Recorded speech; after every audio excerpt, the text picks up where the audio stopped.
So today I'm going to be presenting to you the definitive guide for how to get the Minimalist achievement in Slay the Spire with a minimum amount of time and effort and frustration, right? Now, chances are if you're clicking on this video, you probably already know what this achievement is, but if you don't, let me just refresh your memory just in case. Minimalist requires you to beat the game, and by beating the game, we mean just beat Act 3. You don't have to beat the heart. But you gotta beat the game with a deck that by the end of the game has 5 cards or fewer in it. And it's part of a sort of a trio of achievements about being able to beat Act 3 under very punishing and restrictive constraints. And even though it has a slightly higher attainment rate, Minimalist I found to be tougher than the other two achievements.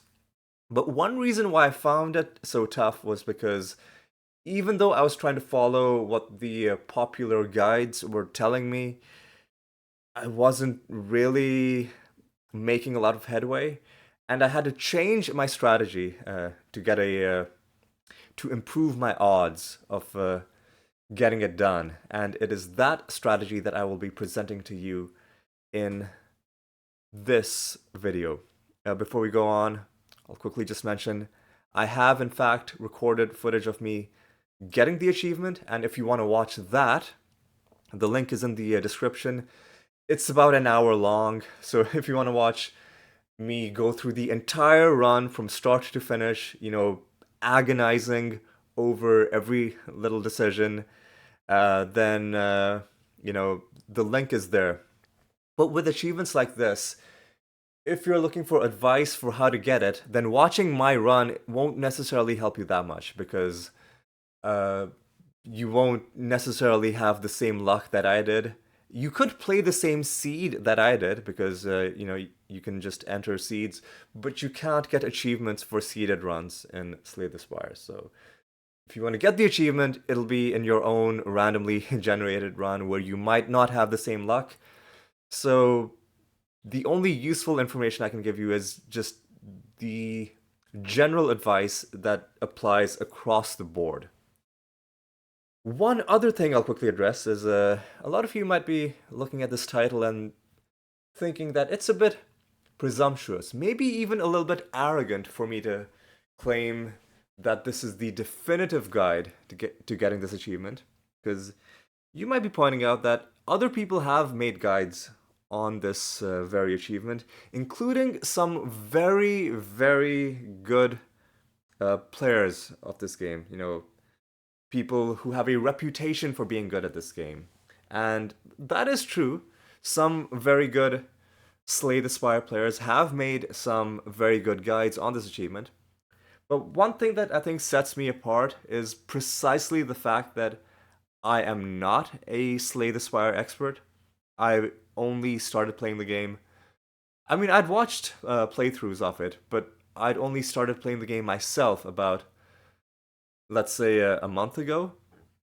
And everything I've learned about the game, I've basically learned in, these last few weeks. And so what sets my guide apart is precisely the fact that it's like almost a lay person's guide to beating this game. And I guess what I'm trying to say is what sets my guide apart is that because I'm not an expert, it should give you even more confidence, because if I can do it, then so can you.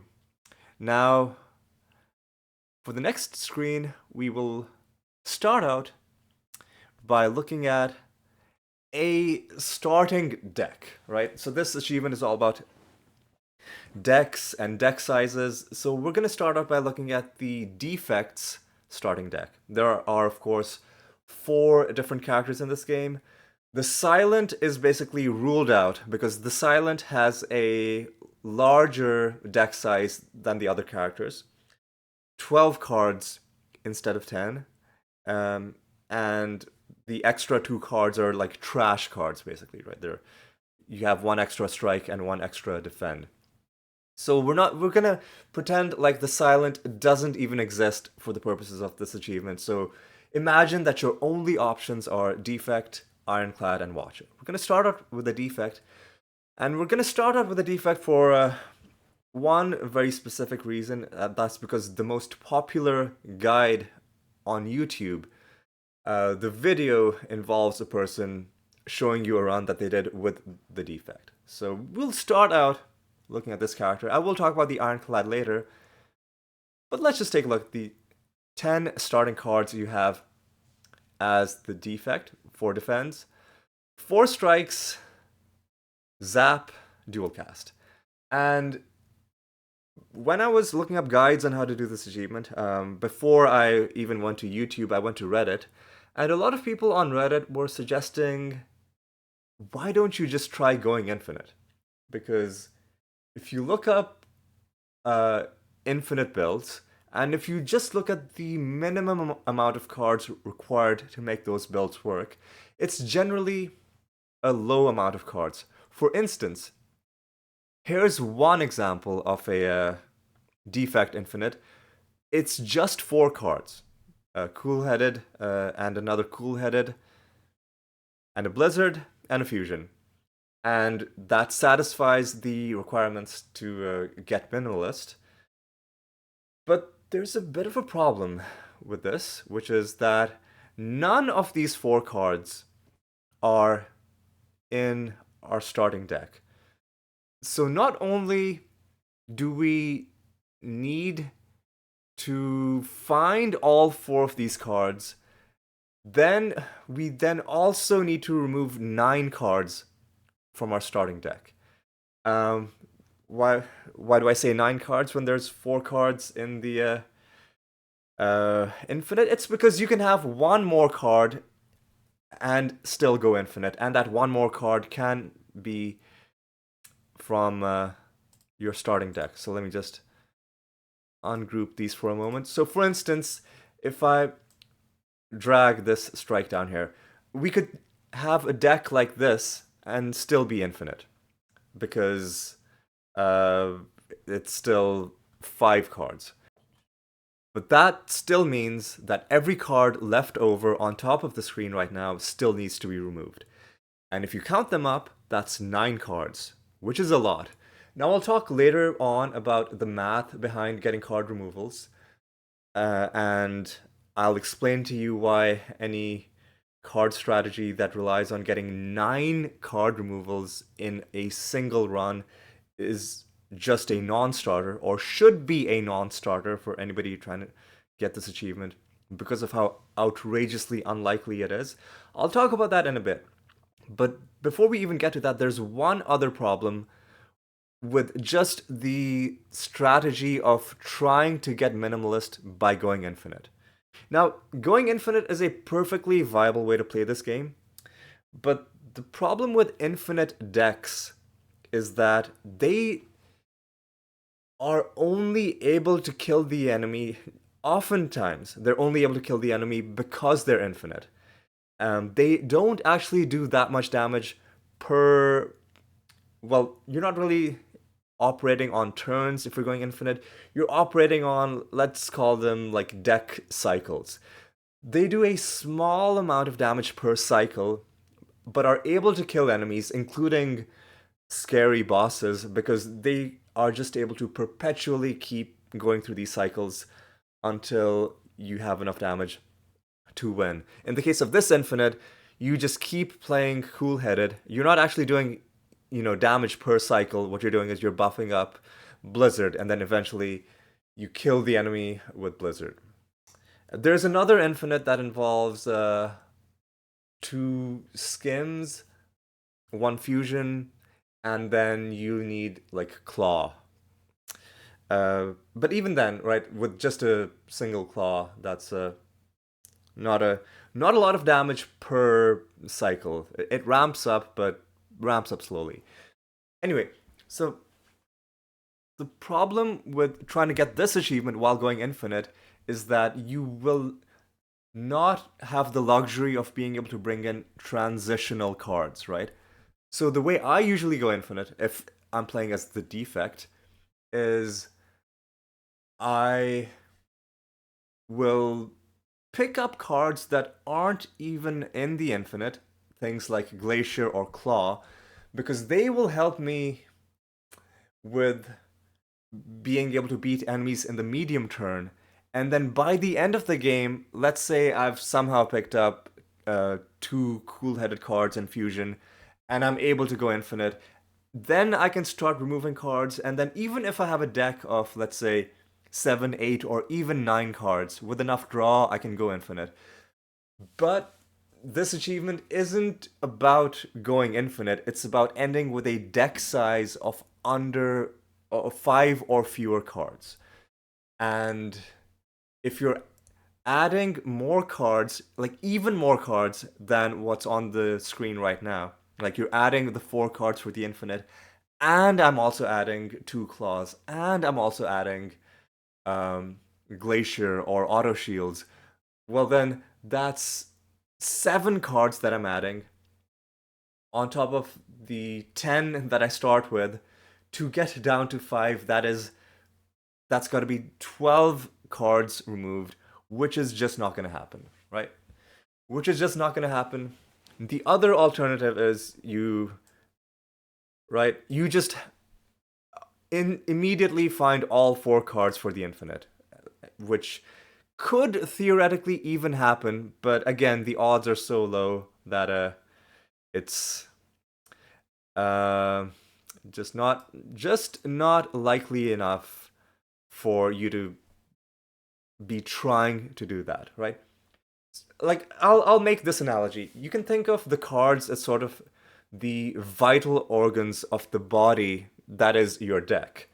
And if you so like your starting deck, that's, one, organism, so to speak. The infinite deck is another one. And if you could just immediately swap out your entire deck for the infinite, you'd be able to do it just fine. But the problem is that you're swapping out one card at a time, and you have no control over which of the cards you're getting. So let's say let's say you're just evenly removing strikes and defense one at a time, right? One at a time. By the time you're taking your third strike out of your deck, if you haven't gotten any damage to compensate for that, you will really start feeling it, right? So if the only thing I've gotten, let's say, is one fusion and one cool-headed, that's not really gonna help you beat the game. Blizzard will kind of help, but it won't ramp up quickly enough either. So again, to continue with the analogy of a body, it's like unless you find the right cards, or essentially the complete infinite, by the time you're removing your final strike and your final defend, and you're not able to bring in other, transitional cards, like you're not able to bring in, auto shields or what's it called, glacier, or like ball lightning or other things that help you do damage. It'll be like you're running around with a body that's just lost its lungs and has been given an extra 3 kidneys instead, right? It's just going to be too lopsided. It's just not going to be able to function. But you don't have to go infinite, right? You don't have to go infinite. And there are some very good strategies that involve, not having to rely on what I've just told you right now. In fact, if you go on YouTube and search for Slay the Spire Minimalist Guide, the most popular video that'll pop up is going to be this one by Baylor, who is very good at this game, and it's entitled "How to Get the Minimalist Achievement." And the reason I've been talking so much about the defects starting deck is because in this video, Baylor he does post commentary over a run that he did with the defect. Now, let me bring up the starting deck again, because this guy is very, very good at this game, but no matter how good he is, he still has to start with the same starting cards as the rest of us. That's his starting deck, and I'll also show you the deck that he ended with, and that is this deck. Now, immediately, one thing pops up, and that is that there's one card in common between the starting deck and the ending deck, and that's the dual cast right at the end. He also has auto shields, good defense, 2 claws, good offense, and 1 hologram. So this is not infinite, meaning you will have to just survive multiple turns, but it does give you defense, it does give you offense. So it solves the issue that we were having with infinites. And by the way, I did try to get infinite with the defect, just didn't work. I mean, like, infinite while also not picking up extra cards. It just won't work. This solves that problem because Claw, Auto Shields, instead of Auto Shields, you could even go Glacier. It gets the job done in terms of dealing damage, being a substitute for the strikes and the zap that's eventually going to leave our deck. And Auto Shields is a good substitute, in fact, a superior substitute over the defense that are going to be leaving our deck. But there is the other problem that I mentioned earlier, which is there's only one card in common between the starting deck and the ending deck, which means not only do you have to find these 4 cards, not these 4 cards specifically, but a 4-card combination that's capable of winning the game, but then you also need 9 card removals. Before we go on, there's another analogy that I'd like to make for this Baylor video is that it reminded me a lot of, I don't know if you watch videos like this, but people who do trick shots. And the way they do them, well, sometimes it's just like editing, like camera tricks, but for people who are actually doing them legit, the way they get them done is that they do the same shot hundreds, sometimes thousands of times, sometimes over multiple days, and most of them will fail, but one of them will be that amazing, perfect timing thing, and then that's what they'll show you at the end, and that's what we all are amazed by. But they try it over and over again until they get the winning run. And that's what I was thinking of when I was watching Baylor's video, because 9 card removals, let's just say there's a reason that he's doing post commentary and not live commentary, because your chances of getting this on your first attempt or any given attempt are pretty slim. And now here's where I'm gonna, before I talk to you about my strategy, here's where I'm gonna try to convince you why you should just immediately discard, if you're trying to get this achievement, immediately discard any strategy which forces you to get 9 card removals in a run, right? In order to explain to you what I mean, I'm gonna bust out the normal distribution, aka the bell curve. Now, lots of things in life are normally distributed, things like people's height and weight. And in Slay the Spire, one thing that can be modeled as being normally distributed is the number of card removals that you are offered per run. Now, this is just a rough estimate, but let's say the mean number of card removals you're offered is 7, and then 1 standard deviation above that, again, we can say would be 8, and then 9. Again, this is very rough. This is very rough. And again, I guess also if we're being really, really technical, I think it would be the Poisson distribution that we would use here because card removals are like individual occurrences of a specific event and it's not, a continuous variable like height or weight. But that's not the important thing. The important thing is the logic behind the normal distribution and specifically its shape and the way it becomes very, very thin the farther out you get from the center, right? Now, the intuition here is that whatever the average amount of card removals you're getting per run, for every one additional card removal you want to get in that same run, the likelihood will drop not evenly, it's going to drop precipitously, meaning the going from 7 to 8 card removals, that likelihood is going to be much lower than getting 7, and then getting 9 instead of 8, that likelihood is going to be even lower than that. And I know there are some people who talk about runs where they started out as the silent and then ended with a 4 card deck. That's going to be on the level of almost winning the lottery to get a run like that. But like the thing that I want to get through to you is that 9 card removals is very, very, very unlikely.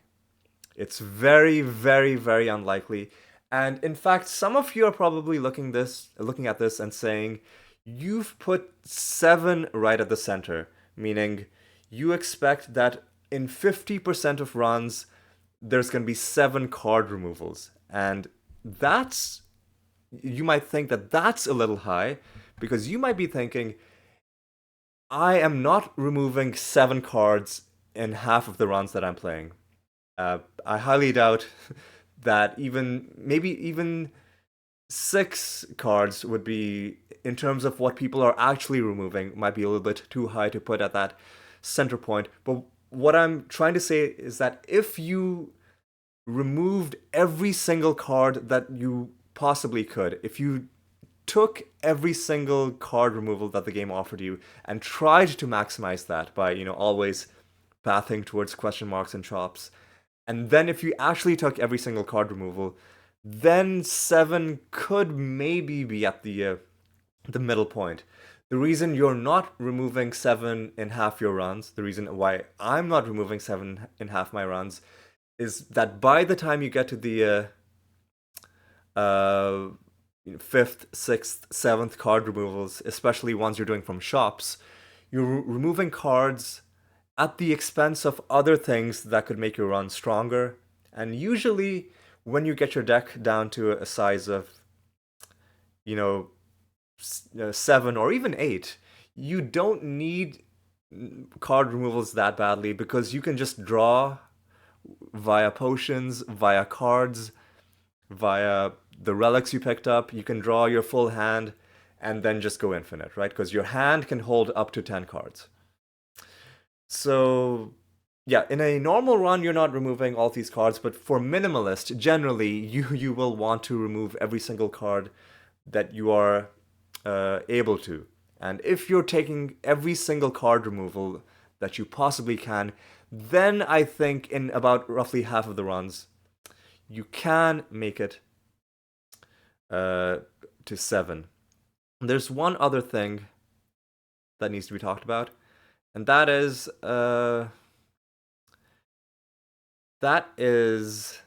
probabilities, right? And this is just going to be a quick and dirty crash course on just this specific kind of like joint probability thing where we've been fixated on card removals for the last couple of minutes, and for good reason because that is the major bottleneck.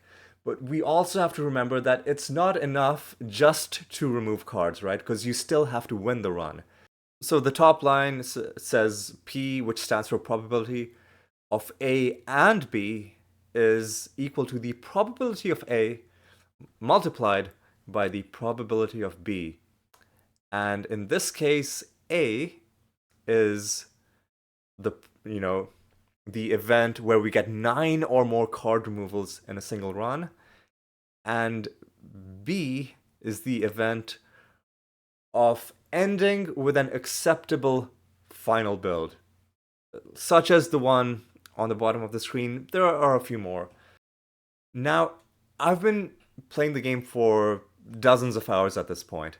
I don't think I've had a single run where I've removed 9 cards from my deck.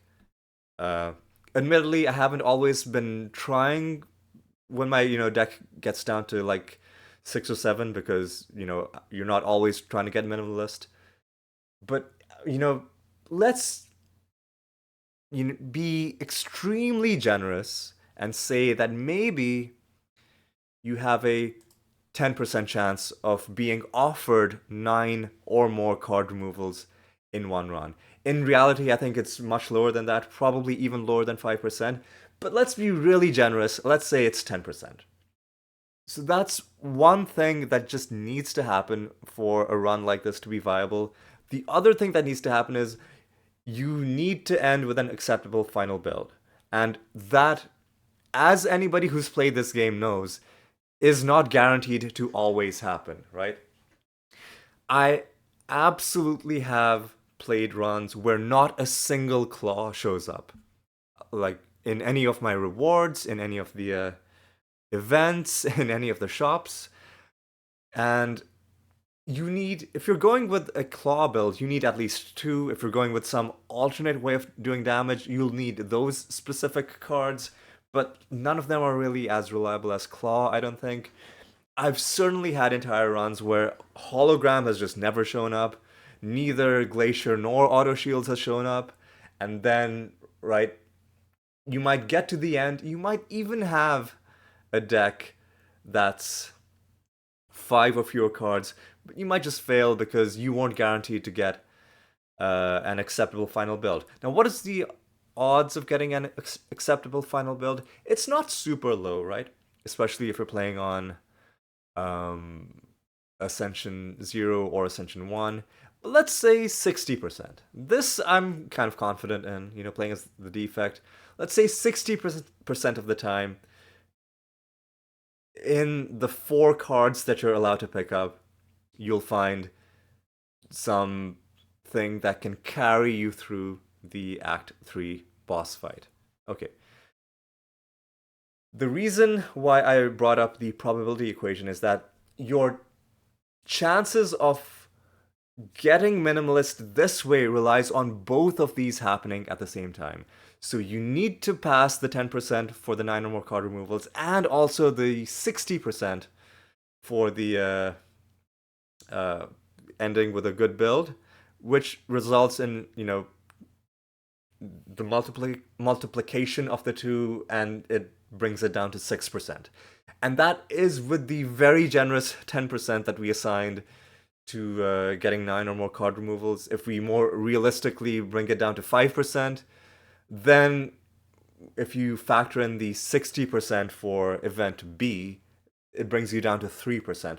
All of which is to say, if this is your approach, then you're going to be doing many, many, many, many, many, many attempts before you are able to pull this off. Now, we've been fixating on the defect. There are other characters, right? One of them is the Ironclad. Now, spoiler alert, I am going to be advising you to do it with the Watcher, but I guess we can look at how you might try to do this with the Ironclad and just think about it briefly. So for the Ironclad, there are infinite builds. Here's one such build that I've tried on occasion, right? You can put one more card in the deck and it'll still kind of work. But basically, to end with this deck, because Bash is already in our starting deck, and we can put one more card, like let's say we leave a Defend in, that means we need to remove 8 cards and bring in these 3 cards. or or whatever other cards you need for your um, Ironclad Infinite. There are other examples on the wiki, but again, we run into the same problem, which is that this Infinite isn't able to kill enemies unless you have the entire Infinite with you, right? So if you're able to just switch your decks immediately, you'll do okay. But if instead you're bringing in one card at a time, you're gonna have a rough time because if you're not allowed to pick up transitional cards, like Shrug It Off or Pommel Strike, then you're not really gonna be able to withstand enemy damage or do enough damage to even deal with basic encounters. So, okay, let's look at some non-infinite strategies. Here's an example of a non-infinite build that probably could even beat the game, right? You could you could end with a deck like this, and you're keeping two of your defense, so you're only removing 8 cards. You're finding 3 common cards, which is easy to do, fairly easy to do, but it still depends on um, 8 card removals, which is on the high side. So out of the non-watcher strategies, I think something like this is probably the most viable. I did try using this approach. It didn't end up working, but it could even work. But I don't recommend it. So, if doing it with the defect has, between a 3 or a 6% chance of succeeding, my rough estimate would be this would give you, I don't know, maybe a 10 to 15% chance of succeeding overall. But that brings us to the final class that we haven't talked about yet. That is the Watcher. Now, I did end up getting the achievement with the Watcher, and the linked video will take you to that run.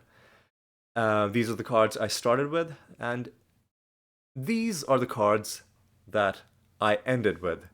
And notice one very important thing before we even start talking about the cards that I added.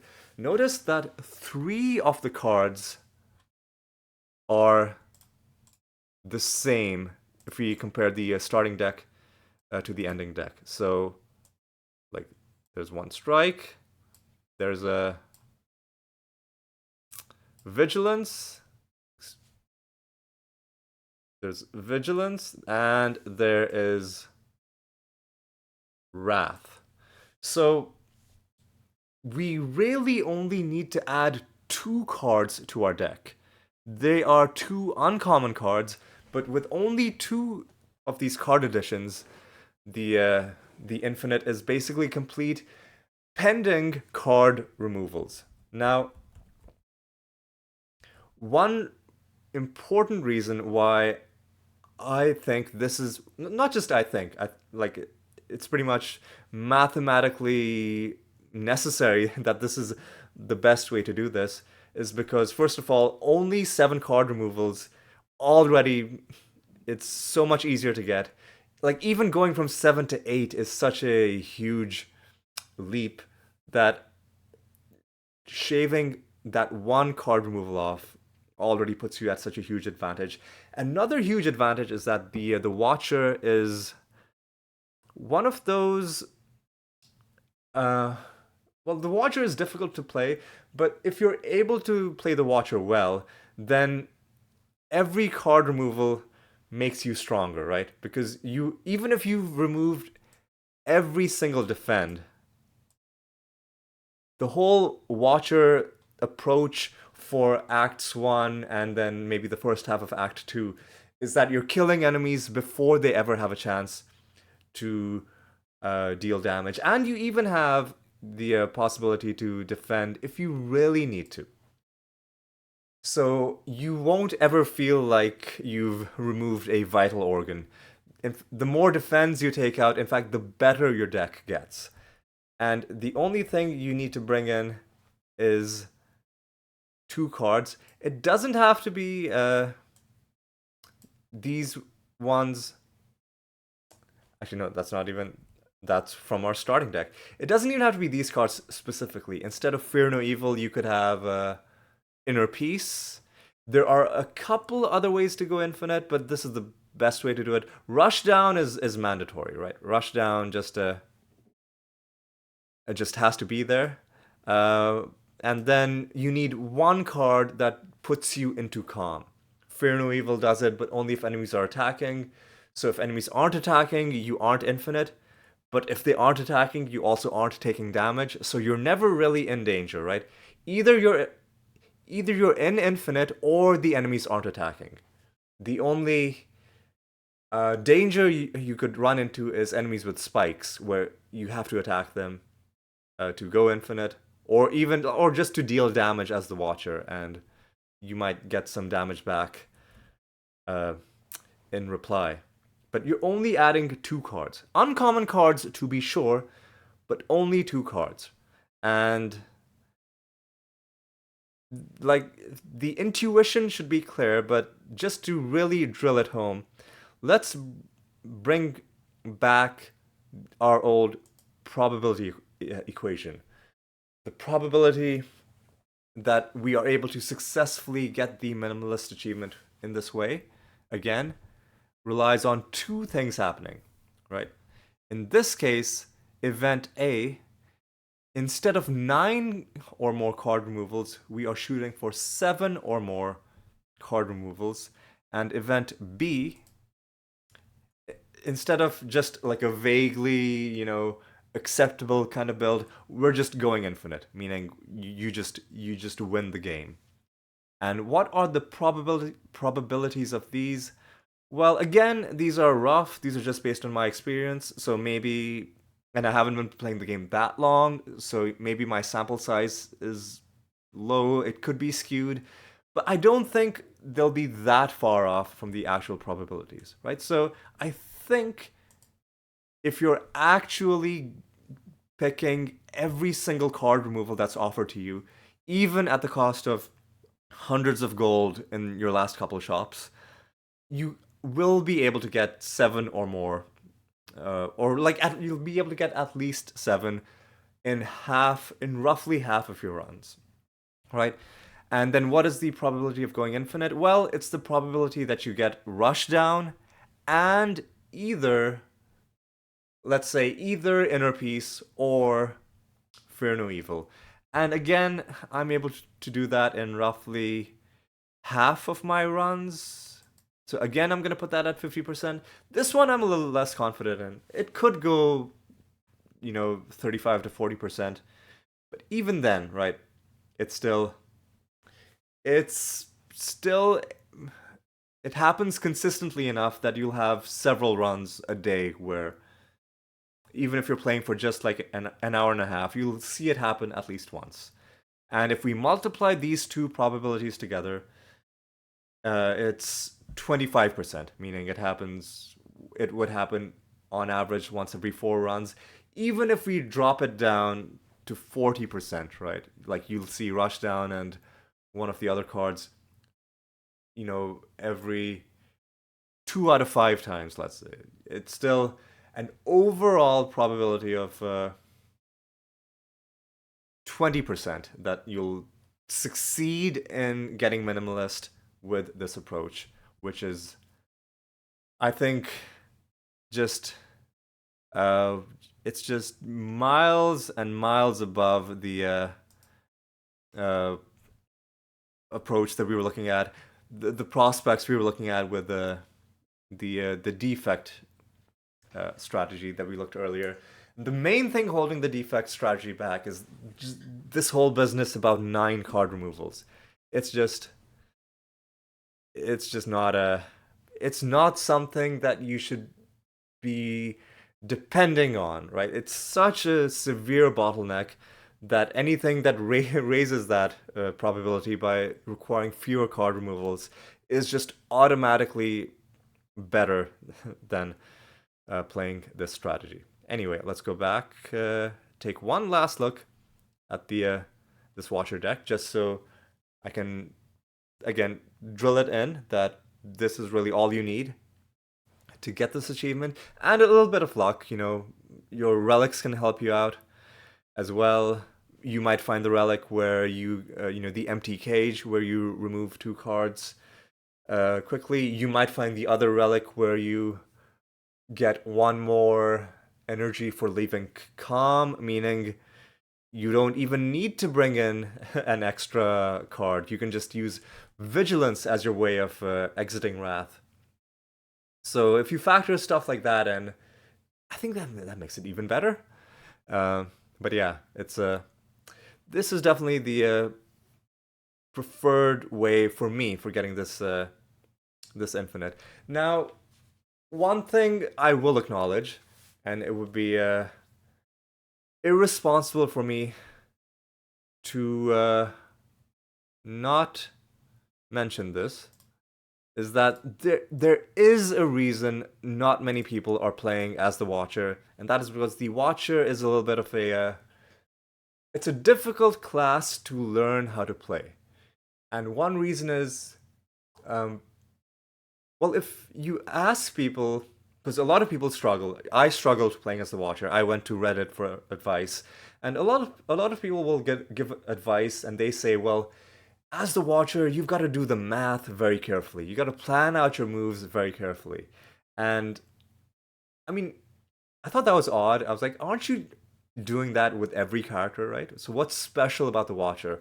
Well, what's special about the Watcher is her attacks don't do that much damage by themselves. She's only able to get more damage by manipulating, popping in and out of calm to get more energy, and then going into wrath to do double damage. But then the problem is if you stay in wrath and the enemies are going to do a dangerous attack, you could just get wiped out in one turn. Um, the uh, the best way that I can think to describe how to play the Watcher is that it's not just enough that you're planning what's going on based on what the enemies are doing. It's like you almost have to already know what's going to happen on turn 2 to make your plans on turn 1. And you might be thinking that's not really possible because aren't enemy aren't most enemy patterns probabilistic? Well, they are, but only to an extent. So, one thing that really helped me when I was learning how to play the Watcher was this Google Doc. This wonderful spreadsheet made by some very helpful people who are maybe they pulled it out of the game code, probably, because that's the only way you could say stuff like this with certainty. But if you'll notice, a lot of these enemy moves, they are probabilistic. Like, here it says 15% chance, 40% chance. But then many enemies will have restrictions where they cannot use the same move X number of times in a row. Sometimes it's 3 times in a row, sometimes it's twice in a row. Sometimes these will change based on if the enemy AI is being changed for ascensions. But basically, what's happening is there are some restrictions on which moves the enemies can make on future turns based on the moves they made in past turns. And you can use this because sometimes you will already know what move the enemy is going to do if they only have 2 moves, right? And they've used a move that cannot be done on the next turn. Failing that, if the enemy has more options, you can still rule stuff out. You can be like, okay, this one attack isn't going to happen next turn, but the enemy could choose from one of these other 2 attacks. And if you know these little restrictions, you can have a pretty good idea of when it's safe to stay in Wrath for 1 extra turn and when it's not. And I'll be honest, there's zero chance that I would have been able to figure this out with this level of detail from just playing the game, that a certain move will never happen 3 times in a row, because battles usually don't even last that long for you to, like, unless you're literally, keeping your own Excel spreadsheet and then doing statistical analysis on it. So I had to just look up these encounter tables, and so that's one approach that you can use as the watcher. Another thing you can do is, you can just quit to main menu if the enemies have done something unexpected, or even if you just want to see what their move set is like and you don't want to open up a spreadsheet. And, well, first, like, if you have to let a few moves pass and you have to survive those few moves, but you can see what the enemies are doing, then quit to main menu and then come back, and it'll put you at the start of the battle, and then you can just go based on that. And the downside is that this is you're basically metagaming, right? You're using knowledge of things that you didn't gain from just playing the game, right? Uh, you're basically looking at the game code and seeing how these different enemies are scripted, and then making your moves based on that. And it's an immersion breaking way to play the game, but chances are, if you're trying to get the minimalist achievement, you've probably already been playing the game for a while. And if you're trying to get an achievement like this, you're probably okay with a little bit of metagaming, just to get that little bit of extra oomph you need to get yourself over the line. But I'm just pointing this out because some people really don't like things in game that spoil their immersion. They like playing blind. But I just got to be honest with you. I don't think it's likely that you will just stumble into this achievement by just playing blind and not memorizing, or not having a table of enemy patterns handy, or like not quitting to main menu and then looking at what the enemy patterns are like that way. Right? Like, if you want to get this achievement in a reasonable amount of time, you'll have to bite the bullet and do a bit of metagaming. And yeah, with that, I think it's almost time to wrap up. I'll just give you my closing thoughts. Just summarizing what we talked about. Point number one, the Watcher is statistically the best bet, but as we talked about it requires a little bit of metagaming, so just you gotta prepare yourself for that. Point number two, for the Ironclad and Defect, you might be tempted to try and go infinite, but for consistency and being able to go deep into the game and not just dying before you even reach the floor 1 boss, non-infinite builds are a little bit more consistent. And point number three, whichever of these approaches you go with, you've got to be prepared to have at least several attempts before you end up succeeding. Now, in the video that I linked, it was not my first attempt, and in fact, I wasn't even intending it to be the attempt where I actually got Minimalist. All I was gonna do was I was gonna showcase my strategy for playing as the Watcher, which is I keep restarting the game and taking Niao's blessing, and then fighting the first 3 enemies until I find at least one of the cards that's on my list, which is like either Rushdown or Fear No Evil or Inner Peace. And if I've found none of those cards by the time I get to the floor 1 boss, I restart. That was gonna be my plan, but the run just kind of kept on going, and then I almost accidentally ended up getting the achievement. But most of your runs aren't going to be that lucky, right? Even as the Watcher, like once you've learned how to play the Watcher, you'll probably have to do at least a few, right? Like, let's say you have a 25% chance of winning. Be prepared to do at least 4 runs. You might have to do more than 4. It might happen on your first run, but just know that it's not guaranteed, right? And with that, I think I've done all I can to help you prepare for this achievement. The rest It's got to be up to you, and it's got to be up to the RNG gods to get your run over the line. I wish you the best of luck. If you do end up attempting this achievement after watching this video, let me know how it goes. But yeah, uh, uh, I hope you get it, and best of luck and take care.